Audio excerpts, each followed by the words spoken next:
cadre de son projet d'amélioration des pratiques nutritionnelles, le réseau Droit au développement pour d'autres alternatives REDA a organisé ce jeudi 30 mai 2024 à la Maison de la Culture d'Outassec un forum national sur la valorisation des produits locaux pour l'autonomisation socio-économique des femmes. Le forum d'aujourd'hui a pour objectif la valorisation et la promotion des produits locaux. Il faut faire connaître nos produits et pour aussi avoir une bonne hygiène de vie par rapport à ce que nous mangeons, nous et nos enfants. Donc, on vulgarise les produits, surtout les céréales locales. Et nos cibles, c'est les communautés.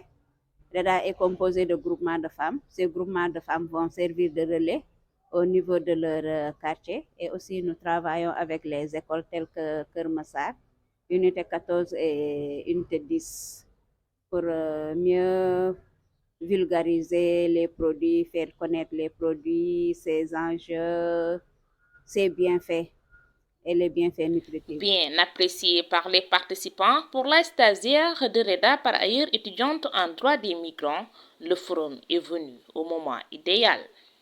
Je trouve qu'elle est très pertinente, très intéressante et très actuelle, c'est-à-dire que je pense qu'on a besoin de projets et d'initiatives comme ça aujourd'hui, notamment pour l'émancipation des femmes et qu'elles puissent subvenir à leurs besoins économiquement et même par rapport à tout ce qui a été dit sur l'alimentation et le fait que pour une alimentation saine et bonne pour les générations à venir, pour éviter toutes sortes de maladies et pour même développer l'économie du pays. Voilà, par rapport à la production et la transformation de céréales, je trouve que c'est très très bien.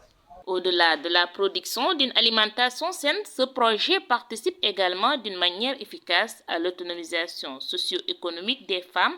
Par contre, ce secteur d'activité est aussi confronté à des difficultés. L'autonomisation socio-économique des femmes, ces produits nous permettent, la transformation d'abord, permet aux femmes d'avoir des activités génératrices de revenus et avoir quelque chose qui leur est propre. Et il y a des problèmes par rapport à cette autonomisation socio-économique des femmes. Pour permettre aux femmes de mieux mener leurs activités, il faut qu'on leur facilite ce qu'on appelle le FRA pour pouvoir vendre dans les surfaces, dans le marché, exporter à l'extérieur, mais il y a un réel problème. Et les problèmes d'emballage par rapport aux produits locaux, la transformation des produits locaux, ça fait défaut parce que nous n'avons pas beaucoup d'emballage. On a commencé à avoir un peu d'emballage en papier, mais ces emballages coûtent excessivement cher et les femmes ne peuvent pas y avoir accès. Et ce forum sur la valorisation des produits locaux, nous l'avons en partenariat avec Nutrition sans frontières qui est basée en Espagne. On ne vend pas, on dit socio-économique des femmes, mais on ne vend pas. Ce qui est nouveau dans ce projet, c'est la valorisation, faire connaître ces produits. Les femmes transforment et on les distribue. Et ces femmes ont fait leur visite contre visite. Quand ils travaillent dans l'alimentation, il faut que des personnes saines y travaillent quand même. Face à ces énormes manquements qui ralentissent l'activité des transformatrices, la présidente interpelle le nouveau gouvernement.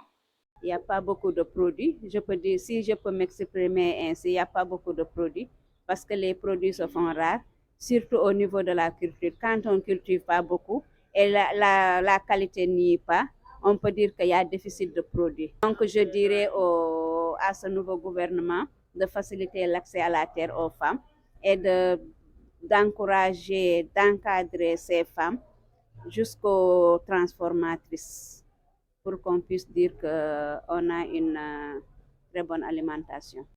En définitive, pour lever ces contraintes et permettre aux femmes transformatrices de faire face au tournant décisif de la mondialisation, marqué par l'avènement de la nouvelle puissance exportatrice telle que les pays émergents, il convient de mettre en place des politiques devant permettre, entre autres, une meilleure maîtrise des technologies de transformation, de conservation et de conditionnement des produits, l'essor de la recherche, développement, la facilitation du partenariat entre producteurs de matières premières, agricoles et transformateurs et l'accès plus facilement au financement aussi bien pour les producteurs de matières premières que pour les transformateurs.